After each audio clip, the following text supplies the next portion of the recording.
sons, Thomas, Kieran, and Simpleton. Poor Simpleton was despised by his family, for he was clumsy and could do nothing right. Father, today I'm going to go out and chop wood. The oldest son left his home and walked for a while into the forest.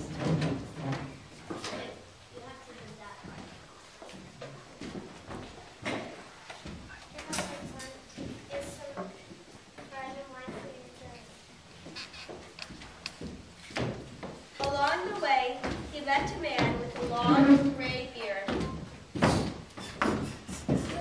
young stranger. Can I have a bite of your bread and a piece of your and a drink of your wine? I'm very thirsty and hungry. But I am a sensible fellow, and what I give to you will be taken away from me. Be off! Thomas found a tree to cut. It was not long, however, that he made a false stroke. Ow! My arm! The pain! The axe cut his arm, and Thomas was forced to abandon his job to go home and have the arm bound up. And this was the old graybeard's doing.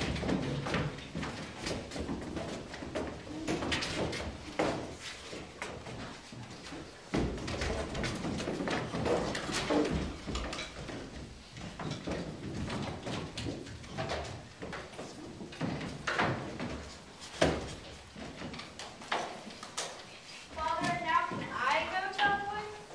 Yes, try not to get hurt. Okay, here my goods on this bread and cake and wine for your drinking.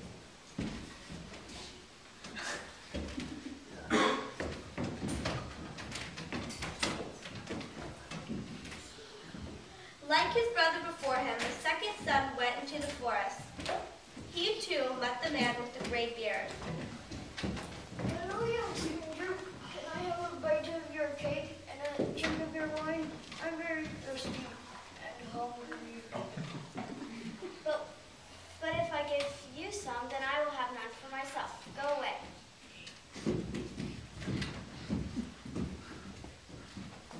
His punishment, however, was not delayed. When he had made but a few blows to the tree, the axe slipped and struck his leg. The pain was such that Kieran was forced to stumble home in such a state. Not to get hurt.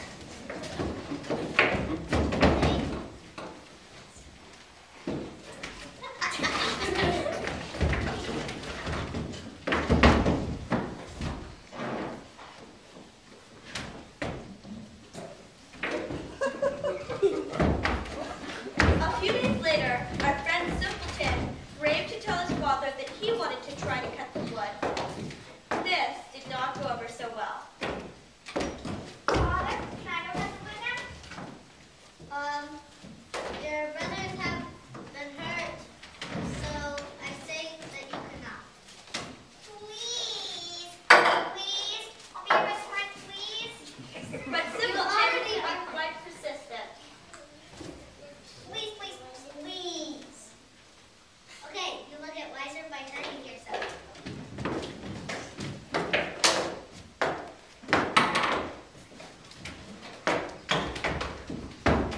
Here my son, sour bread and sour beer and bread made from water. Thanks. Once he ventured into the forest, Simpleton came across a little gray man. Hello, young stranger. Can I have a bite of your cake and a drink of your wine? I'm very thirsty and hungry. Sure, friend, but all I have is some sour beer and some cake made from water and baked in the ashes for a fire. But sure, we can share. But when Simpleton pulled the cake and drink out of his basket, it had turned into a fine sweet cake and good wine. So they ate and drank. After a while,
last, the girls stuck fast to the goose, such that they were forced to spend the night with the goose.